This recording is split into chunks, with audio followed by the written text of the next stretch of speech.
People going to work, rolling up tortillas in the marketplace, smoking, laughing. I remember first feeling slight surprise, and then I was overwhelmed with shame. I realized that I had been so immersed in the media coverage of Mexicans that they had become one thing in my mind, the abject immigrant. I had bought into the single story of Mexicans, and I could not have been more ashamed of myself. So that is how to create a single story.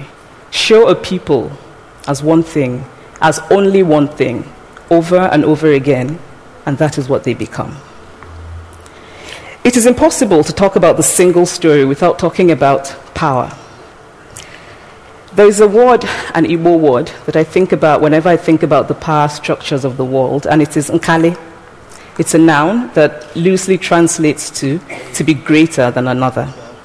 Like our economic and political worlds, stories too are defined by the principle of nkali. How they are told, who tells them, when they are told, how many stories are told, are really dependent on power. Power is the ability not just to tell the story of another person, but to make it the definitive story of that person. The Palestinian poet Mourid Barghouti writes that if you want to dispossess a people, the simplest way to do it is to tell their story and to start with secondly. Start the story with the arrows of the Native Americans and not with the arrival of the British, and you have an entirely different story. Start the story with the failure of the African state and not with the colonial creation of the African state, and you have an entirely different story. I recently spoke at a university where a student told me that it was such a shame that Nigerian men were physical abusers like the father character in my novel. I told him that I had just read a novel called American Psycho, and that it was such a shame that young Americans were serial murderers.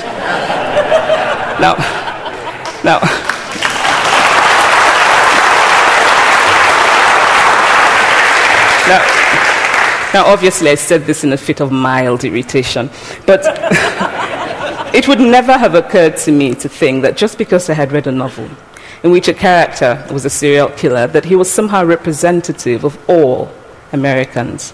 And now, this is not because I'm a better person than that student, but because of America's cultural and economic power, I had many stories of America. I had read Thailand, Updike, and Steinbeck, and Gateskill. I did not have a single story of America. When I learned some years ago that writers were expected to have had really unhappy childhoods to be successful, I began to think about how I could invent horrible things my parents had done to me. But the truth is that I had a very happy childhood, full of laughter and love, in a very close-knit family. But I also had grandfathers who died in refugee camps. My cousin, Polly, died because he could not get adequate health care. One of my closest friends, Ukuloma, died in a plane crash because our fire trucks did not have water. I grew up under repressive military governments that devalued education so that sometimes my parents were not paid their salaries. And so as a child, I saw jam disappear from the breakfast table. Then margarine disappeared. Then bread became too expensive. Then milk became rationed. And most of all, a kind of normalized political fear invaded our lives. All of these stories make me who I am. But to insist on only these negative stories is to flatten my experience and to overlook the many other stories that formed me.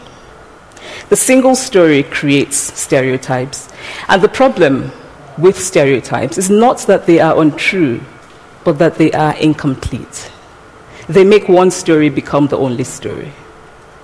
Of course, Africa is a continent full of catastrophes, the immense ones, such as the horrific rapes in Congo, and depressing ones, such as the fact that 5,000 people apply for one job vacancy in Nigeria. But there are other stories that are not about catastrophe, and it is very important, it is just as important to talk about them. I've always felt that it is impossible to engage properly with a place or a person without engaging with all of the stories of that place and that person. The consequence of the single story is this: it robs people of dignity. It makes our recognition of our equal humanity difficult. It emphasizes how we are different rather than how we are similar. So what if before my Mexican trip, I had followed the immigration debate from both sides, the US and the Mexican? What if my mother had told us that Fide's family was poor and hardworking? What if we had an African television network that broadcast diverse African stories all over the world, what the Nigerian writer Chinua Achebe calls a balance of stories? What if my roommate knew about my Nigerian publisher, Mukhtar Bakare, a remarkable man who left his job in a bank to follow his dream and start a publishing house? Now, the conventional wisdom was that Nigerians don't read literature.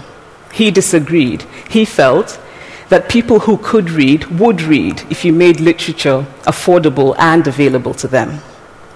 Shortly after he published my first novel, I went to a TV station in Lagos to do an interview. And a woman who worked there as a messenger came up to me and said, "I really liked your novel. I didn't like the ending. Now you must write a sequel, and this is what will happen." And she went on to tell me what to write in the sequel. Now, I was not only charmed, I was very moved. Here was a woman, part of the ordinary masses of Nigerians who were not supposed to be readers.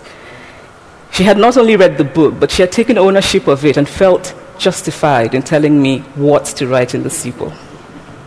Now, what if my roommate knew about my friend Fumi Yonda, a fearless woman who hosts a TV show in Lagos and is determined to tell the stories that we prefer to forget? What if my roommate knew about the heart procedure that was performed in a Lagos hospital last week?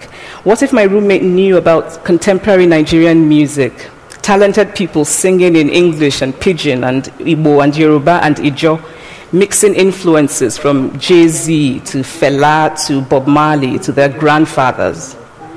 What if my roommate knew about the female lawyer who recently went to court in Nigeria to challenge a ridiculous law that required women to get their husband's consent before renewing their passports? What if my roommate knew about Nollywood, full of innovative people making films despite great technical odds?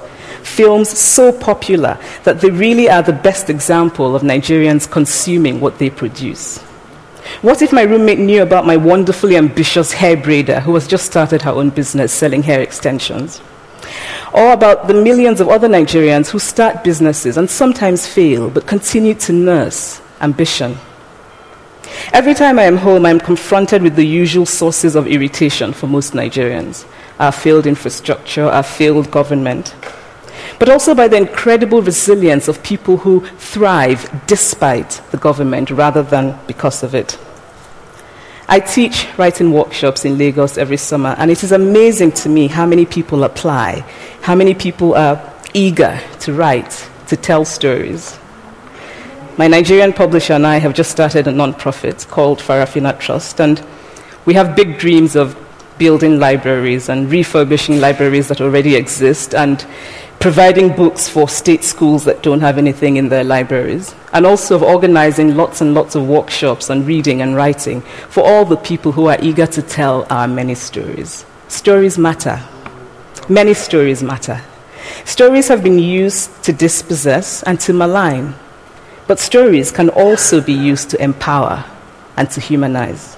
Stories can break the dignity of a people, but stories can also repair that broken dignity. The American writer Alice Walker wrote this about her southern relatives who had moved to the north, and she introduced them to a book about the southern life that they had left behind. They sat around reading the book themselves, listening to me read the book, and the kind of paradise was regained. I would like to end with this thought, that when we reject the single story, when we realize that there is never a single story about any place, we regain a kind of paradise. Thank you.